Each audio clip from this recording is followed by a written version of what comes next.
Buenos días. Iniciamos el programa semanal de Cita con la Memoria del Cantón Bolívar, un espacio del pasado en el presente. Estamos transmitiendo desde San Gregorio Radio de la Universidad San Gregorio de Portoviejo en su dial 106.1. Quien les habla, Ramiro Molina Cedeño, les brindo mi cordial saludo. Esta mañana, como cada sábado, estaremos dialogando con un conocido personaje manabita. Un personaje que ha sido y es invitado permanente a este espacio donde no solo florecen los recuerdos, sino también que se explaya el pensamiento, el conocimiento sobre hechos históricos que se dieron en tiempos anteriores y que aportaron al desarrollo social y económico de nuestra provincia y del país. Un personaje en que su vida se ha desenvuelto en la docencia y en la actividad cultural, que conoce a profundidad nuestra historia cultural, que ha sido y es amigo de todos aquellos y aquellas personas, especialmente manabitas, que han trabajado y trabajan en el arte y en la cultura a lo largo del siglo XX y el siglo actual, pero que muy particularmente ha realizado estudios sobre la geografía, sobre la historia y la cultura del Cantón Bolívar y de su cabecera parroquial Calceta, el lugar de su nacimiento. Me refiero a Carlos Avellán Vera, doctor en Ciencias Sociales y profesor de la Universidad Técnica de Manabí. Contamos también con la compañía de Marta Chávez Palacios, nuestra directora de Cita con la Memoria del Cantón Bolívar. Buenos días, estimada Marta. Tu saludo. Muy buenos días, estimado Ramiro Molina, creador de Cita con la Memoria. Gracias, San Gregorio Radio, porque a través de este medio podemos transmitir la realidad de nuestro pueblo, vivida ayer y sentida hoy.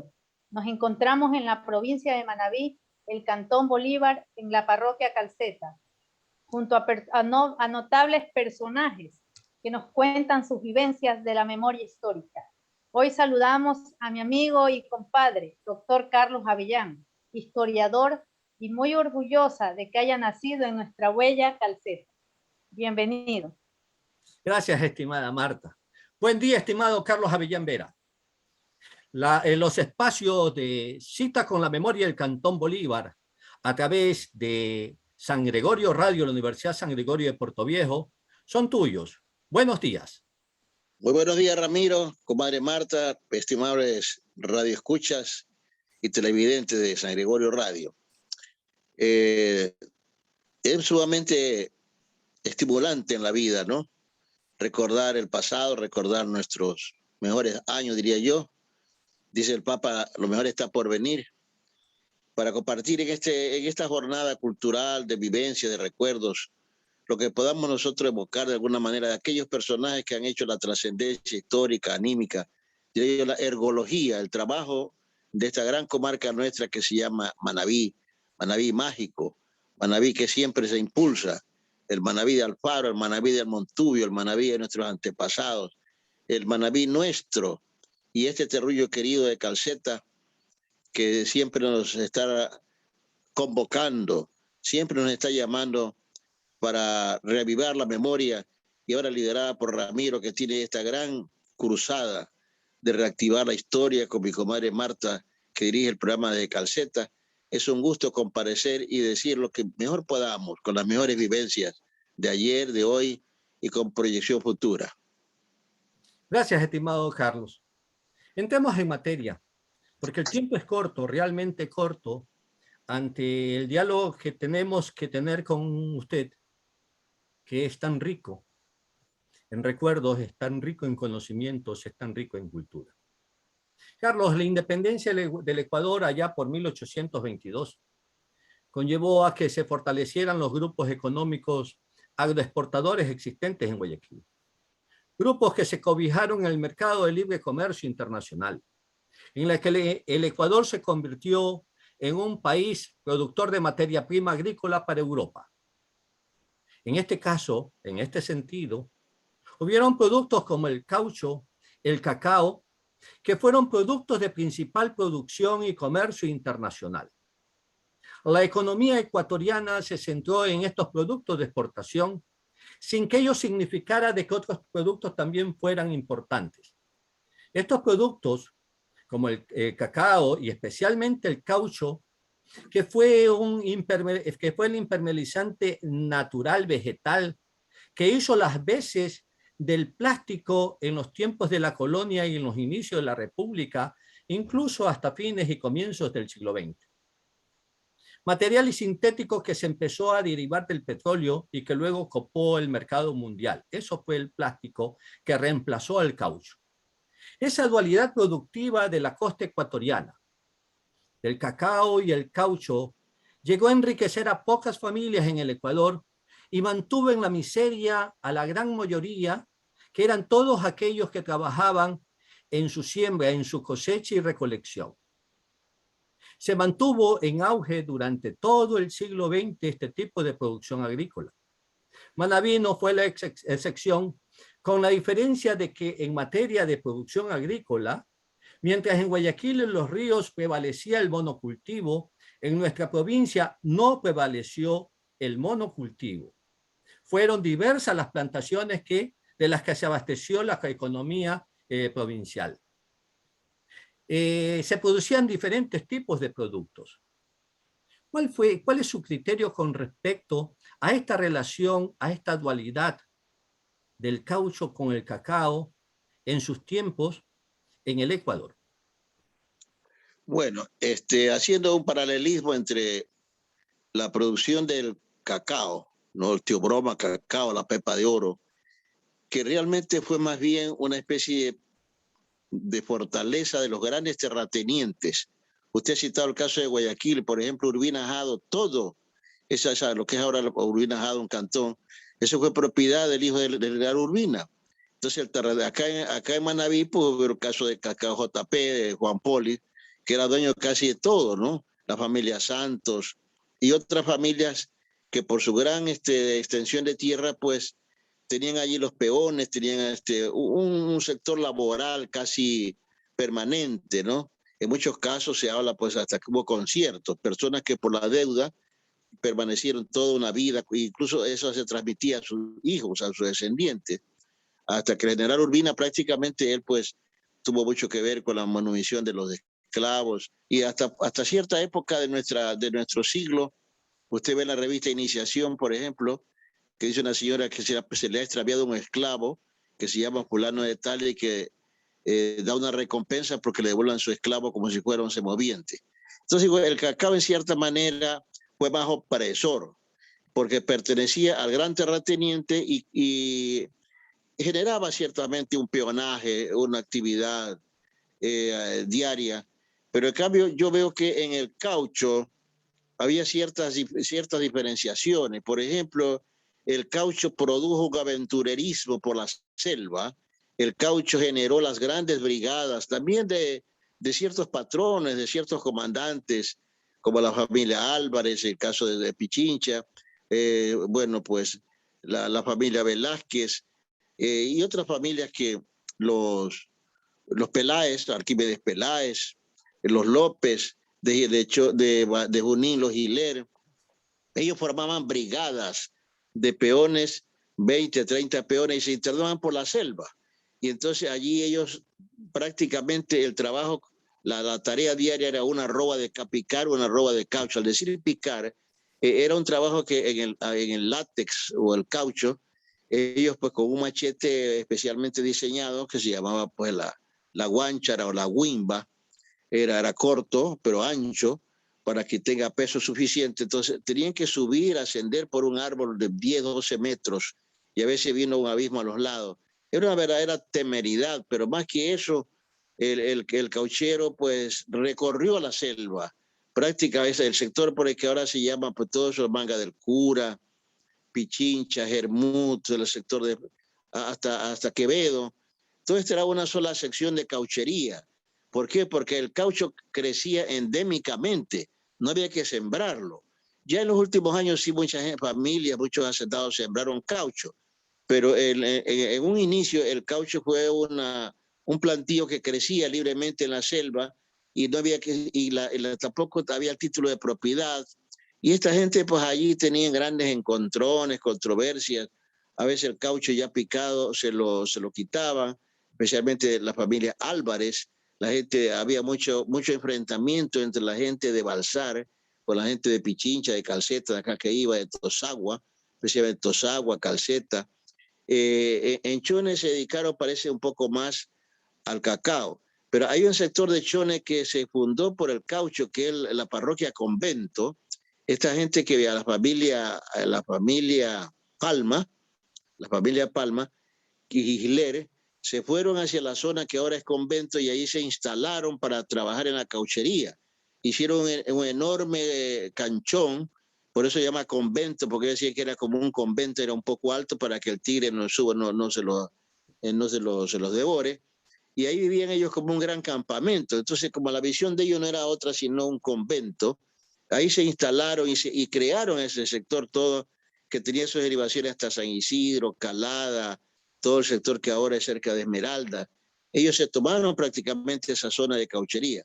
Pero acá hubo otro centro de grandes actividades de cauchería, que es todo lo que se llama el río Daule, que llamaban el otro río. En esa época lo de Daule no se conocía, sino que lo decían el río Balsar o el río de Balsar. Y entonces había pues una simbiosis cultural. Recordemos que alguna vez había una canción que decía, baila, baila, balsareño, que te canta el tosagüeño. Quieren que soy solito y en busca de una dueña. Por encima corre el agua, por debajo de las piedritas. ¿Qué dirán las balsareñas? Que en mi tierra no hay bonitas. Eso prueba que había un intercambio cultural y muchas familias de acá y de allá, de allá y de acá, se fueron minimizando, fueron formando pues una nueva síntesis étnico, social, cultural, producto del caucho. No así el cacao, que prácticamente era más citadino, era más estático, era la hacienda con su lindero. En el caucho no, el caucho había que buscarlo en la montaña, abrir lo que se llamaba la manga o la trocha, y aquí parece pues este prototipo que para mí tiene mucha admiración, mucha importancia histórica. Lamentablemente Ramiro y comadre Marta está invisibilizado.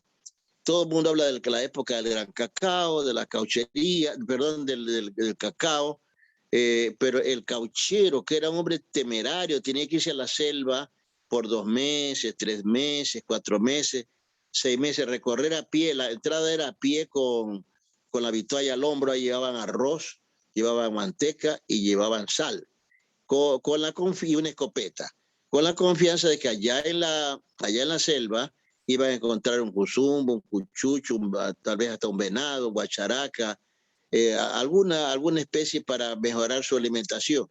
Entonces este cauchero, pues primero antes de salir, adquiría una deuda, se endeudaba con un capitalista, allá pues en Chone, la familia Santos, acá por don Simón Velázquez, que era prácticamente el que protegía les daba dinero, les daba la vitualla, pero el compromiso que al regreso a él le entreguen el caucho. Entonces era una especie pues de anticipación. Llevaban todo eso al hombro, recorrían a pie grandes extensiones y al llegar al río pues ya recorrían en canoa, alquilaban una canoa a los nativos del lugar que tenían ese negocio de alquilar canoa, y ahí recorrían, pues buscaban los ríos de Congo, Matachel, de Solano, Solanillo, Río Barro, el río Bejuco. Más adentro pues está el río Congo, más el Armadillo Grande, Armadillo Chico, en esta hora el Salto del Armadillo. Toda esa zona que ahora es poblada, pues entonces era una selva, prácticamente había poca familia. Había don Ítalo Barzola, que era un italiano, que compraba caucho, y había otros también acá que también acogían a la familia, le daban posada, ¿no? Y entonces tenían un punto de convergencia y de ahí se extendían por todo el mapa de la región buscando el caucho. Eso en cuanto a esta especie de dicotomía entre el cauchero y el cacaotero. El cacaotero era un peón que estaba ubicado en una hacienda. El cauchero era un itinerante que iba por la selva, era un aventurero temerario que enfrentaba el tigre, la culebra, el paludismo que diezmaba, y el tétano, porque había una cortada, una espina. Ahorita que en un momento voy a hablar tal vez del vestuario, como especialmente la corva. La corva era un cuero muy rudimentario que protegía el pie, ¿no? Era una especie de bota, pero hecha rudimentariamente por los que llamaban talabarteros. Era hecho de cuero de res, las corvas, y también tenía que llevar el cauchero su machete, la guimba, el machete corto, que le hacía generalmente con una protegido en madera. Ellos mismos elaboraban una suela, ¿no? Y allí mismo introducía el machete. Además de eso, tenía que el cauchero llevar los polines, que eran unos maderos de 1 metro más o menos, de materia muy consistente. Con esos 8, 10, 12 polines iban amarrando de abajo hacia arriba y después picaban de arriba hacia abajo el caucho. Entonces, no era, y luego previamente el caucho tenían que limpiarlo, tenían que desbrozar todos los bejucos, toda la maleza que estaba alrededor del caucho, allí subían. Entonces, prácticamente era una situación sumamente cruel. Se ubicaban en un rancho que ellos mismos construían, un rancho alto a la orilla de una vertiente de agua, llámese estero o río, porque necesitaban el agua para la vida. Entonces, comían una sola vez al día. Por eso dice que la comida del cauchero es una sola vez al día. El que es, pues yo soy como el cauchero, como una sola vez al día, ese es el refrán. ¿Por qué razón? Porque el cauchero se daría de muy de mañana con un poco de arroz y tal vez si había algún trozo de queso, llevaba una plancha de queso hasta que se acabara eso. O se mataban alguna guacharaca, algún animal. Y si no era arroz puro, por eso esa gente venía completamente enferma, anémicos, subía, entonces iban por una manga y allí iban encontrando un caucho aquí, un caucho allá, iban subiendo. Ahí está una lámina, no sé si se pueda ver, donde está pues un cauchero muy subido en la parte muy alta, casi en el cogollo del árbol de caucho, látex o andullo, ¿no? Entonces aquí, ahí está la lámina, aquí es una concepción. Yo le pedí a mi hermano que me haga ese dibujo, y abajo, muy abajo, se ve un ranchito donde compartían 10 o 12 de los caucheros. Pues de noche pues conversaban un poco. En alto el rancho, para evitar la culebra y evitar también el animal bravo, en este caso pues el tigre, el tigrillo, o ánimos fieras que sí los había. Y arriba está el cauchero pues subido, empoderado de su árbol, mirando hacia los lados al próximo caucho. Entonces el caucho pues estaba diseminado en el ambiente y no era tan fácil captarlo, había que buscar uno aquí, otro allá. A veces sí había manchas de caucho y entonces se sentía muy contento. Hoy me encontré, dice, una mancha de caucho, entonces ahí se quedaba. Y ya de tarde regresaba, ahora nuevamente con los polines, los polines que eran unos maderos, no tiene nada que ver con las botas ahora que llaman estas botines, sino estos son polines con los que iba pues él haciendo el escalón, ahí se ve abajo, como decía, de abajo hacia arriba amarraba y luego picaba de arriba hacia abajo. El primero que llegaba al rancho prendía la candela y cocinaba lo que podía, y si alguien mató un animal llegaba muy rápido y enseguida tenían mejor comida. Esta gente se estaba 2 meses, 3 meses, 4 meses, y había casos muy raros. Yo voy a contar que mi abuelo se casó con mi abuela y aquella noche la dejó depositada, no consumó la luna de miel, se la dejó depositada a mi bisabuelo Zacarías Vera, uno de los cofundadores de Calceta, los primeros caucheros, jefe de cauchería. Yo desciendo de caucheros. Entonces, mi abuelito pues tenía que irse por la montaña con 40 hombres monte adentro, y a mi abuela la dejó depositada, la dejó entregada, virgen todavía supuestamente. Ahí tenemos una foto, sí, ese es don Polo Chila. La familia Chila, don Fermín Chila fue uno de los reconocidos líderes del caucherismo, como decir los Peláez, Arquímedes Peláez, Ladislao Álvarez en la zona de Pichincha. Por acá también pues en la zona de Tosagua había muchos caucheros, don Plácido Intriago alias el Perro, el Moro Vera, una novelilla que yo estoy consiguiendo, el Moro Vera, porque el Moro Vera era el Robin Hood de la montaña. Era el que defendía la cauchería manabita, el que defendió la territorialidad de lo que se llamaba Jermudo Pichincha. Entonces yo creo que él merece por lo menos una novela.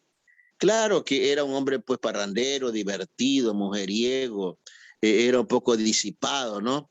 Las chicas le tenían miedo porque él con la chica que se le gustaba, entonces todo este perfil humano de gente temeraria, de gente extraordinaria, así como el oeste norteamericano han hecho películas.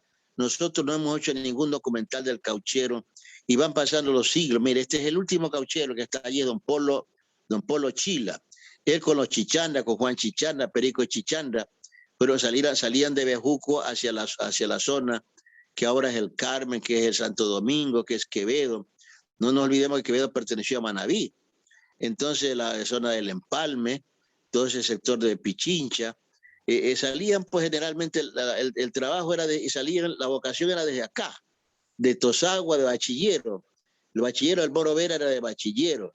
De Tosagua los Intriagos, había los Peláez de Chone. Entonces toda esta gente cruzaba la montaña y extraía el caucho, prácticamente una arroba al día. El dicho era, fulano de tal, ya pecaste tu arroba. Ya pecaste tu arroba, quiere decir que cumpliste la... No, todavía me faltan 2 palos más. 2 palos se refiere no a otra cosa, sino al árbol de caucho. Entonces, la arroba era la especie de tarea, de referente de la jornada diaria. Entonces, pues, no sé si de manera que ahí está esa foto de don Polo Riva, don Polo Chila, que es el último cauchero sobreviviente, ¿no? Él tiene pues cerca, yo digo, unos 85 años. Ya él es ya la segunda generación de caucheros. Él es descendiente de don Fermín Chila, que fue un reconocido cauchero. ¿Por qué reconocido?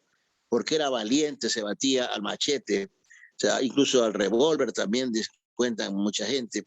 No se dejaba ranchar el caucho y sobre todo era muy honorable para pagar. Ahora se me ocurre en este rato, porque estoy así, no llevo una línea directa sobre la narración, sino son vivencias que me van aflorando en cierta manera, pero me parece más espontáneo. De manera que decía que esta gente tenía un don, eran muy nobles sus palabras, se respetaban con los indios colorados. Muchos se aparejaron con las coloradas, supuestamente familiares míos tuvieron hijos con las coloradas. Había un intercolorado es pacífico, es armónico, y ahí en Chihuilpe, ¿no? Era uno de los lugares. Hay un punto muy importante en la historia de la cauchería, que es la hacienda Puerto de Hila. La hacienda Puerto de Hila, que ahora se llama la hacienda San Antonio, que fue pues don Antonio Granda, y antes fue de estos señores de Loja, que eran traficantes, que la policía lo tuvo incautado años. Allí en Puerto de Hila pues, hubo un asalto. Asaltaron la hacienda y se perdió la caja fuerte. Culpaban pues al Morovera, culpaban de eso a los Chichanda, a don Simón Velázquez lo llevaron preso, un hombre respetabilísimo de Calceta, también lo que él había insinuado, porque los asaltantes cuando se toman la hacienda Puerto de Hila dicen, ¡viva Simón Velázquez, carajo! Entonces, esa identificación, como decir viva Alfaro, como Pancho viva Villa, decían en México, era el grito de poder de ellos, ¿no? Porque este era el patrón que los protegía, que les fiaba la victoria para llevar a la montaña, los sacaba de la cárcel cuando estaban presos, les daba dinero y cuando llegaba, pues, eso vale decirlo, el cauchero era muy disipado. Anís el Gato, el Torino, el Cinzano, el trago Tres Cañas. Entonces venía, tomaba, chupaba, había pues disipación y derroche económico. Muchos ahorraron y compraron ganado, haciendas, propiedades, especialmente un revólver. Lo primero que compraban era un revólver.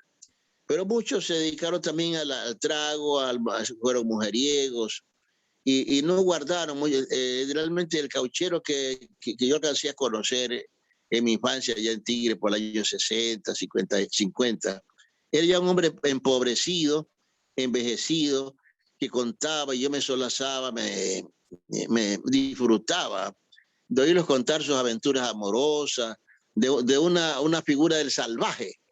El salvaje, digo yo, que eran los chachis, tal vez, ¿no?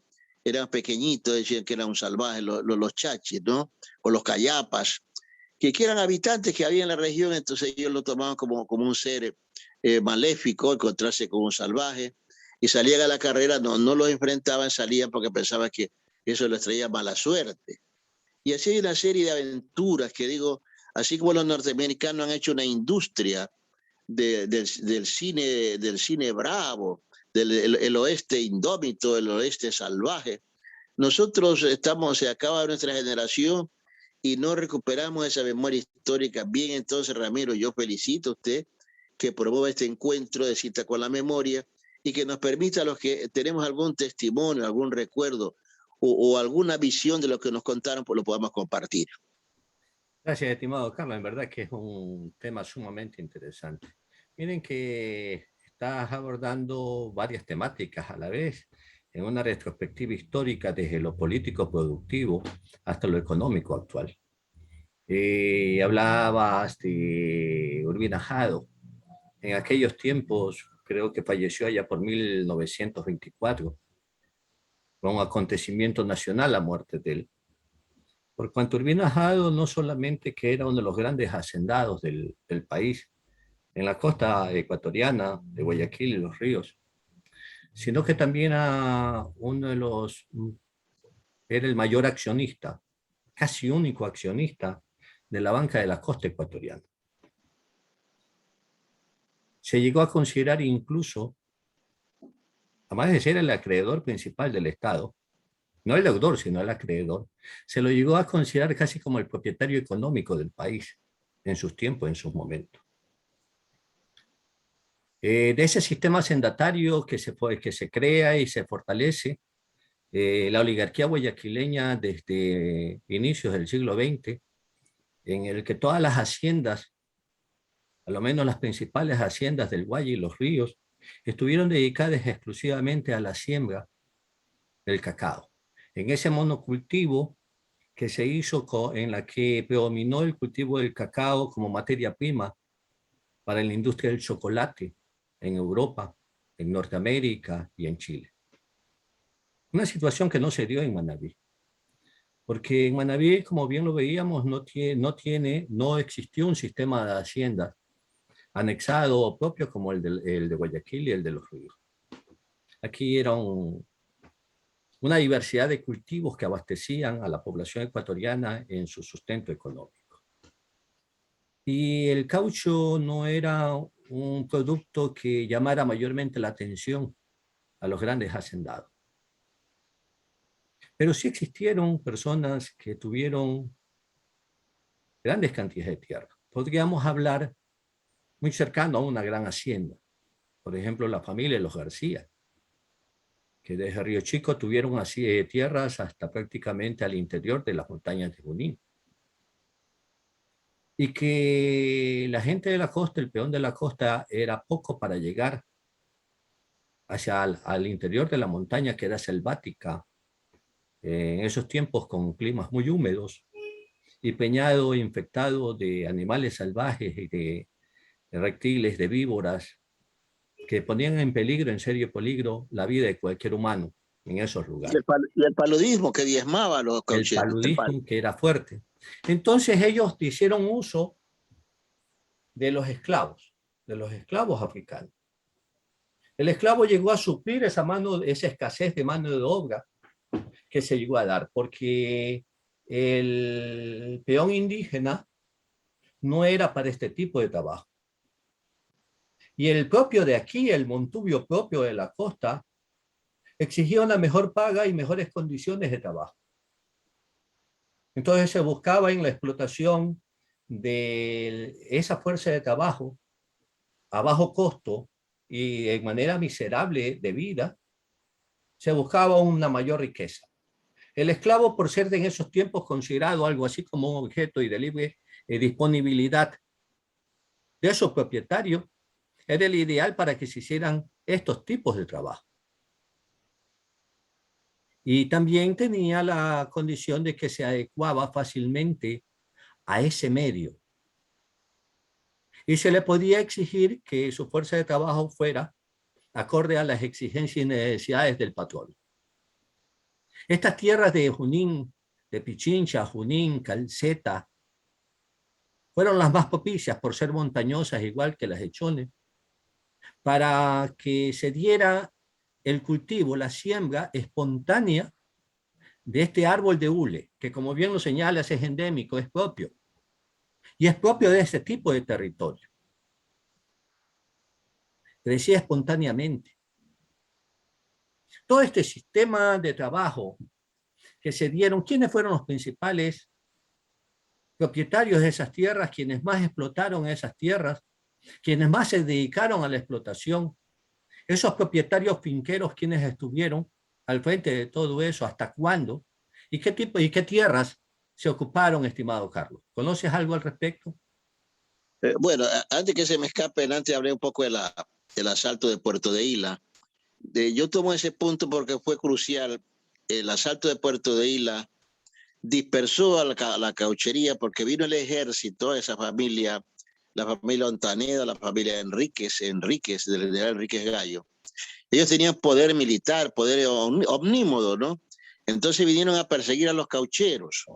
Allí hay un detalle importante que es parte de mi novela. Ellos se sustrajeron la caja fuerte de la hacienda.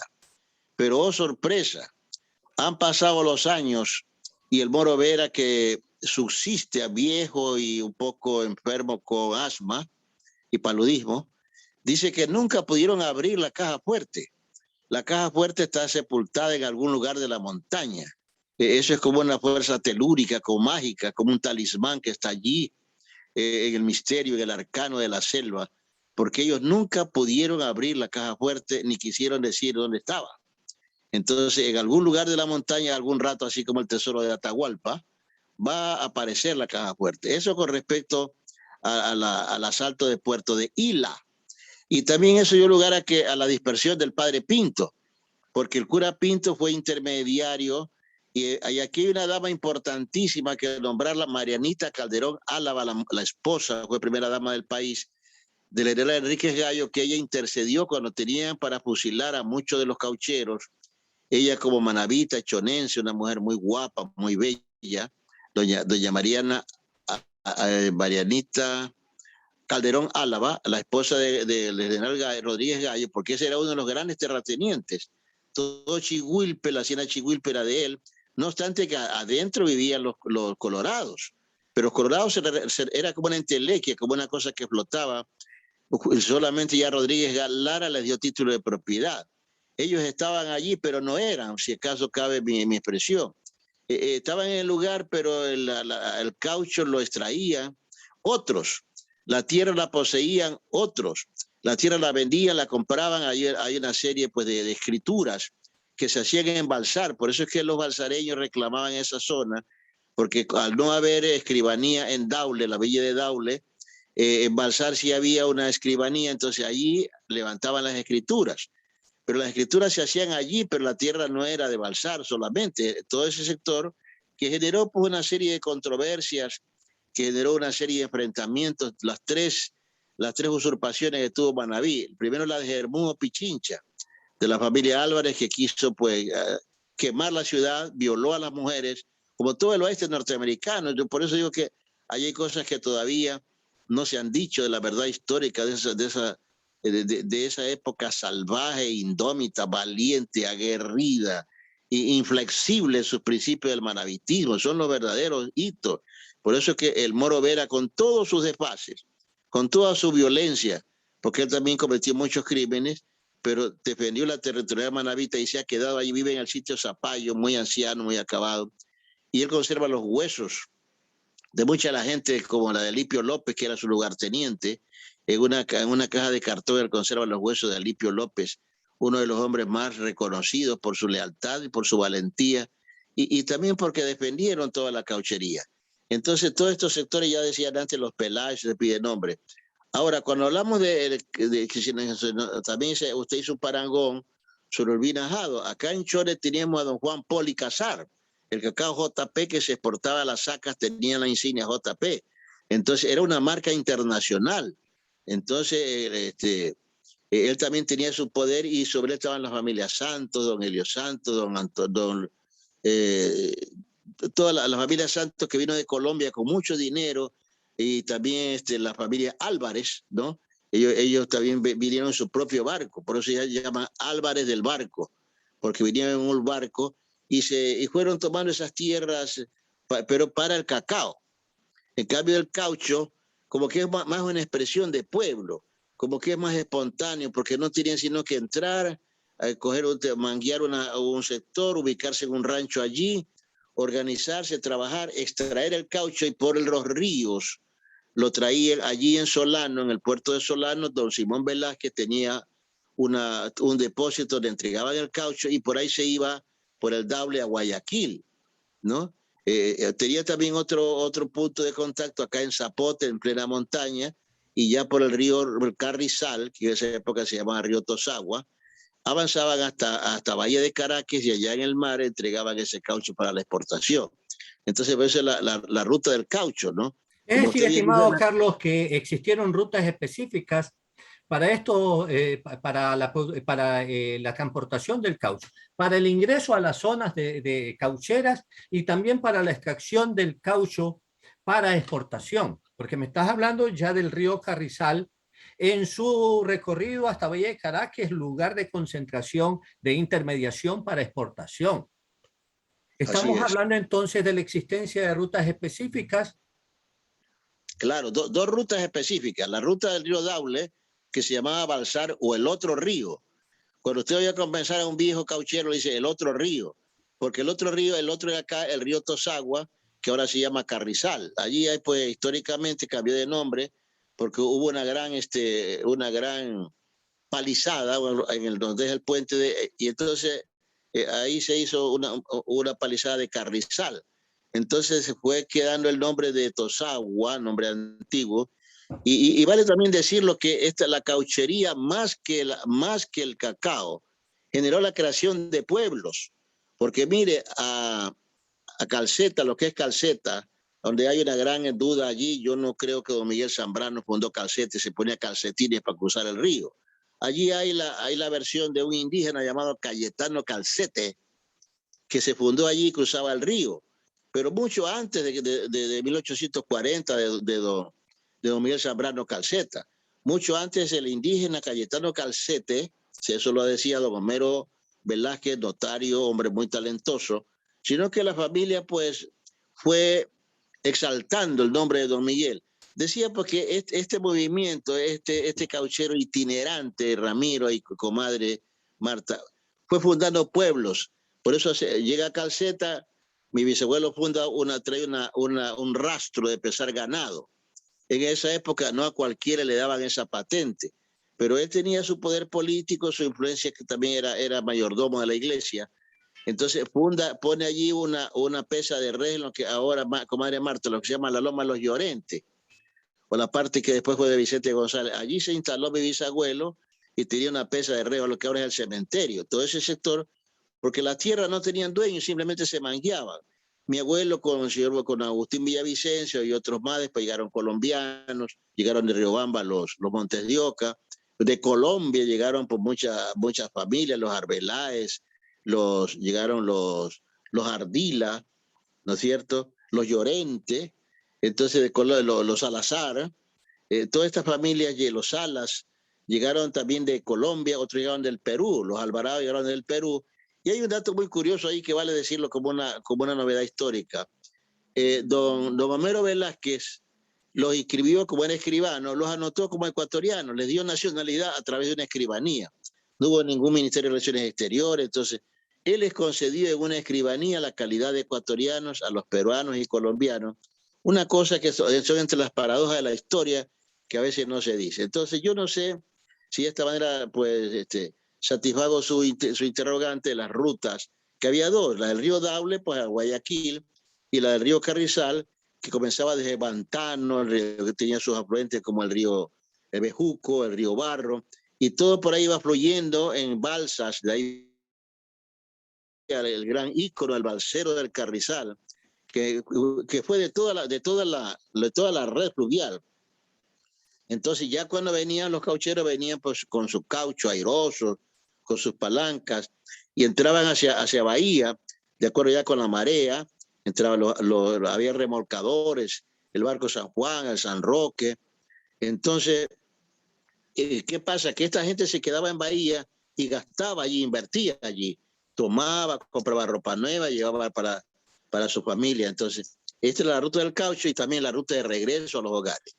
Es decir, que estamos hablando, antes de hablar, incluso antes y que aspiro que también me la respondas o nos quites esta inquietud que ya me empiezan a nacer. En esa ruta de los caucheros que bajaban en balsa por el Carrizal y se cogían en la troncal ya con el río Chone, donde habían barcazas. Es decir, que bajaban en balsas especialmente construidas para que soportaran el peso y llegaban hasta las barcazas que se encontraban en la troncal en la unión con el río Chone para llegar hasta Bahía.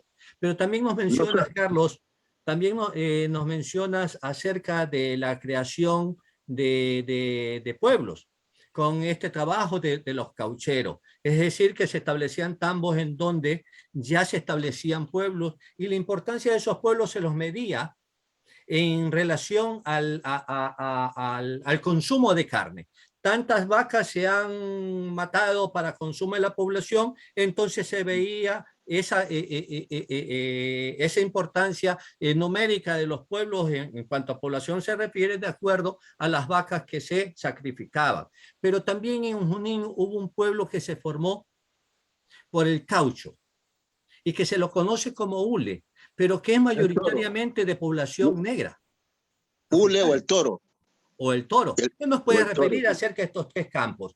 De esos balseros, en esa relación cauchero-balsas-río, que llegan hasta la troncala allí para ir en barcazas, luego la construcción de estos pueblos como hule y la importancia de los pueblos en cuanto al sacrificio de los animales.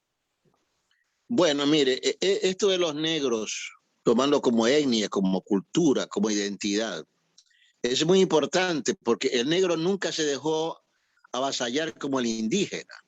El negro se recluyó en un lugar y ahí peleó, ahí se quedó. No solamente en el caso de Hule, hay un sitio que se llama Ambache, cerca de San Isidro, que es una etnia negra, que se permanecieron allí, se encerraron, se enclaustraron y mantiene sus apellidos, sus nombres, entre ellos mismos se han cruzado, étnicamente obviamente, ¿no?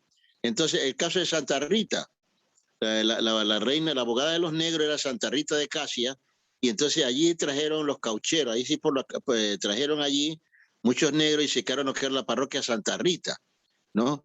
¿Por qué? Porque la Santa Rita de Casia, no de Acacia, porque la gente equivocadamente de Casia en Italia, ellos pues se ubicaron en lo que era la parroquia Santa Rita y los colombianos por acá en lo que es el Cauca, el barrio del Cauca. Entonces, esta migración laboral, y usted tocó, es importante porque fue creando pueblo. El caso de Calceta, Calceta se crea por la cauchería.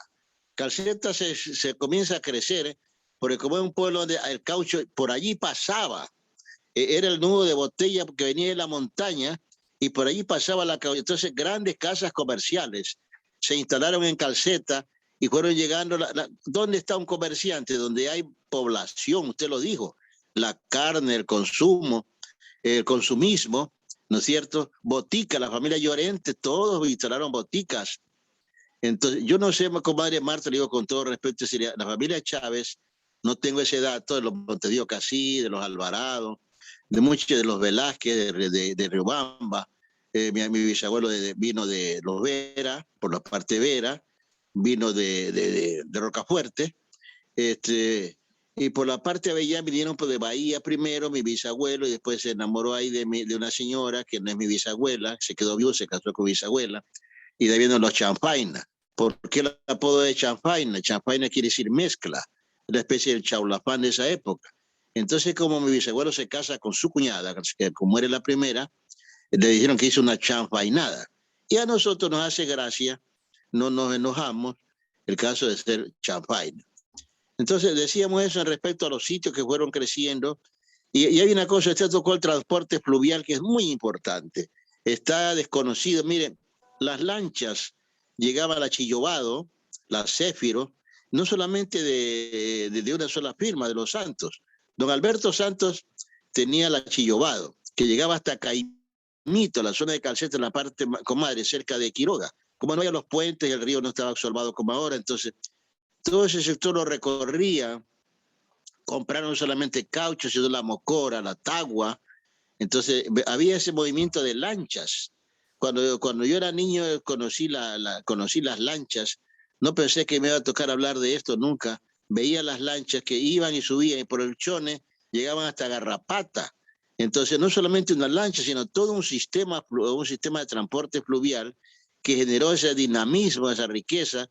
Además, pues, de lo que usted ya dijo, Ramiro, la fundación de pequeños puntos, del caso de Germú de Pichincha.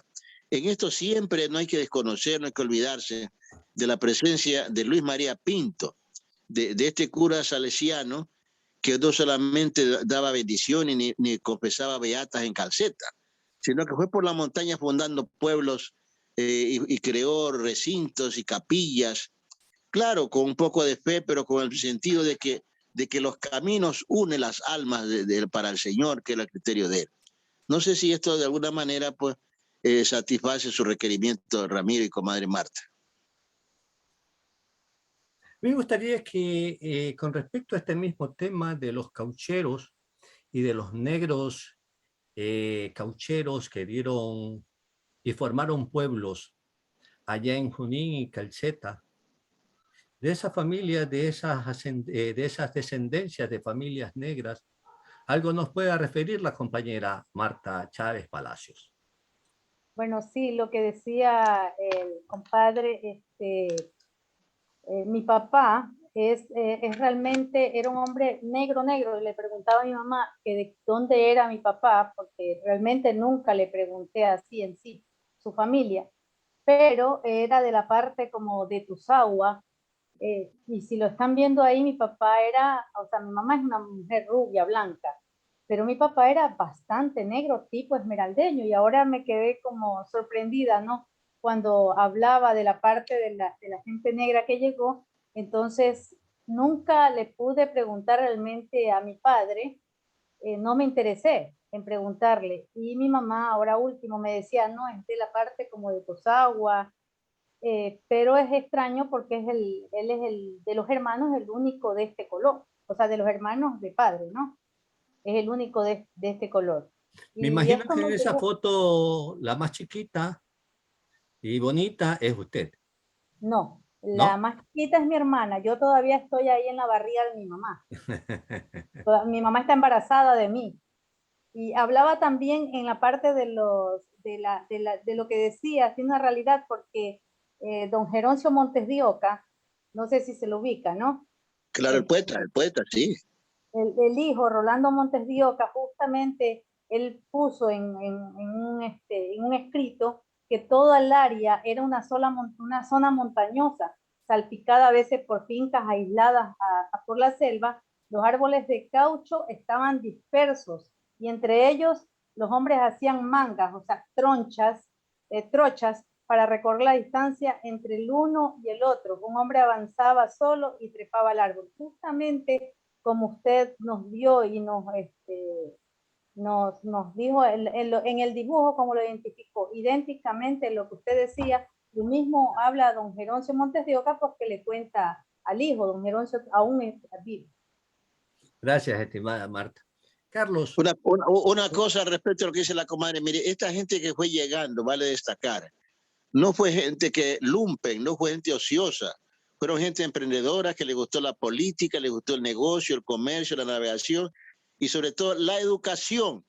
Mi comadre acaba de nombrar a la familia Montes de Oca. Don Geroncio Montes de Oca dice en su obra poética, que es un gran poeta, fundador también del transporte automotriz, con el carro Hacienda Relámpago. Allá don Fabio Fernández, un peruano, un hombre ilustre, la familia, don Fabio Fernández y también la familia Baird, don Alberto Baird y Medranda, poetas, escritores, eran profesores en las haciendas. Como ya había dinero y había un gran fervor por la educación, nadie se quedaba sin tener un profesor en la hacienda. Incluso a mí me tocó ser profesor en algunas propiedades, porque en esa época no había escuelas fiscales. Y allí, pues, como yo había estado en el Colegio Olmedo, no era bachiller, pero me buscaban. Y entonces muchas familias, y también por el asunto de Encanuto, mi mamá también fue profesora en la familia Sabano, en Romualdo Sabano, buscaban a personas, porque también había un centro de preparación, vale decir, Rocafuerte. En Rocafuerte hubo una educación salesiana que venía desde Europa, las madres oblatas y los curas y los padres salesianos. Entonces de ahí salió una gran playa de mujeres y hombres, o los hombres pues el colegio de los curas, y las damas una educación de 10 años, lo que ahora es el ciclo básico. Entonces esa gente era muy preparada en menesteres muy prácticos, y vale, y aunque no es el tema propicio, pero creo que todo vale en la memoria, Ramiro. Esas señoras sabían tejer, cocinar, ayudar a bien morir, sabían un poco a saber partear, curar una herida, atender al marido, porque era una educación machista prácticamente, atender al esposo, escribir cartas de amor, hacer poesía, hacer oraciones. Mi mamá sabía todas las oraciones, estuvo 10 años en Rocafuerte como alumna y estuvo después como 5 años como profesora. Como alumna la dejaron después de maestra y ahí la conocí mi papá y se acabó la carrera de mi mamá. Se dedicó a Tigre, pues.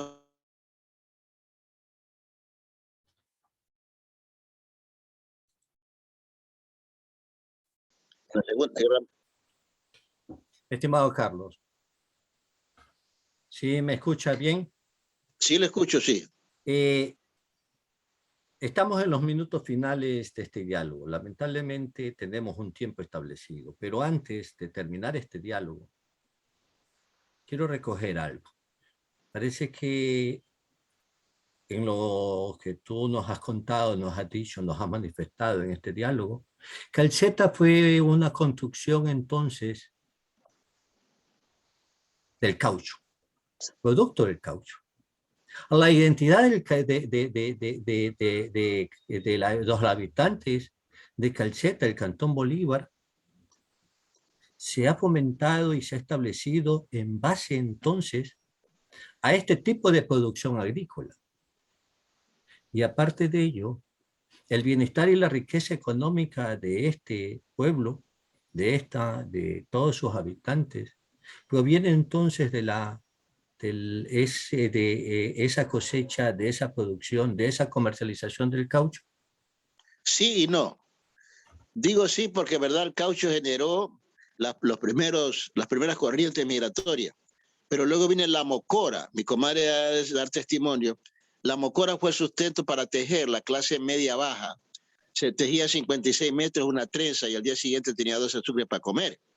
En todas las casas de clase media hacia abajo se tejía la trenza de mocora, el sombrero de mocora, y la serie después que ya se industrializó, vinieron la trenza de exportación. La tagua.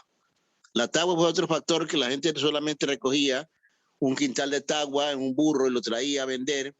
Entonces, la tagua, el caucho sí, la mocora obviamente, la mocora, el palo de balsa, porque en la guerra se necesitaba, y entonces se depredaron todas esas montañas de la palo de balsa, se los cortó indiscriminadamente para la exportación.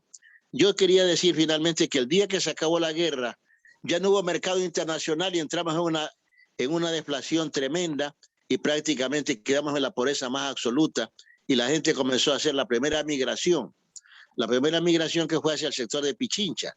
Allá había una selva, allá estaba una montaña, allá había un río, y la gente comenzó de Calcete hacia Pichincha, de luego a Quevedo, Santo Domingo, Esmeraldas, y obviamente el empalme. Entonces nosotros, en la primera migración por acabándose la guerra, se produce porque el hombre busca la tierra. Esta gente es agricultora y se fue hacia allá, pero acá quedó ya un pueblo organizado, un pueblo de escritores, un pueblo de pensadores, una especie de élite cultural, intelectual, comercial, humana en todo sentido, gente con chispa, mujeres con belleza, gente talentosa, un pueblo con su propia identidad que superó a Tosagua, digo yo, porque Tosagua era el primer pueblo prehispánico.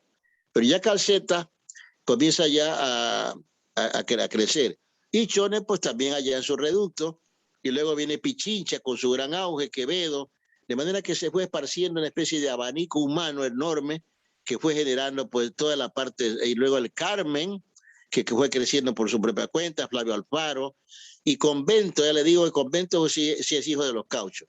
Entonces, para su pregunta, no solamente el caucho, el palo de balsa, la mocora, la tagua, la madera, grandes extensiones de madera venían a la caña guadúa, que se exportaba también. Y obviamente pues también el tejido de sombrero, el tejido de mocora, todo eso es el origen de Calceta, que hoy día pues es un pueblo dinámico, multisectorial, multicultural, donde hay pues todos los años allí se presentaba un libro todos los años. Ahora la pandemia no lo ha permitido, pero siempre en mi pueblo se presentaba por lo menos un libro al año y eso mi comadre que siempre ha liderado un proceso importante. Ella prácticamente ha inspirado, ha proyectado mi respeto, no solamente por ser mi comadre, sino porque es una persona clarividente, entusiasta. Y usted, Ramiro, que nos provoca todas estas suscitaciones que nos hace encontrarnos con nosotros mismos. Calceta y sus montañas, Calceta y su riqueza agrícola, Calceta y la riqueza intelectual, cultural que encierra, no solo para Manabí, sino para todo el país. Calceta, ese pueblo mágico que está preñado no solamente de una agricultura exquisita, inmensa, sino también de una cultura grande, con una identidad con la que nos identificamos, con ese pueblo montubio que se enriqueció a través de los siglos, con identidades fundamentalmente extrañas, pero que aportaron e hicieron mucho bien. Calceta no fuera Calceta si no hubiera tenido esas montañas y no hubiera contado con ese gran río. Y ese río no hubiera sido grande si no hubiera tenido también a los caucheros, a los tagüeros, a todos esos agricultores que construyeron balsas como lo hicieron en la antigüedad nuestros primeros indígenas antes que llegara a España. Esas balsas que hicieron posible esa conexión, esa íntima relación montaña-ciudad, montaña-ser humano y vida. Eso es lo que hemos conversado esta mañana con Carlos Avellán Vera, un hombre profundo, un hombre conocedor, pero un hombre rico en sentimientos y en pensamientos. Hemos llegado al final de este programa. Agradezco a ustedes. Agradecemos a ustedes su sintonía por San Gregorio Radio en su dial 106.1 y a quienes nos siguen por canal YouTube y Facebook. Mi agradecimiento especial a nuestro invitado, Carlos Avellán Vera, y especialmente a nuestra compañera directora, Marta Palacio Chávez, directora de Cita con la Memoria del Cantón Bolívar, y a quienes están detrás de los micrófonos de San Gregorio Radio. Ellos son Renan Álava Castro y Manuel Andrade León. Hasta el próximo sábado, en un nuevo encuentro en Cita con la Memoria. Tengan ustedes muy buenos días. Un abrazo, cuídense, Ramiro. Un gusto.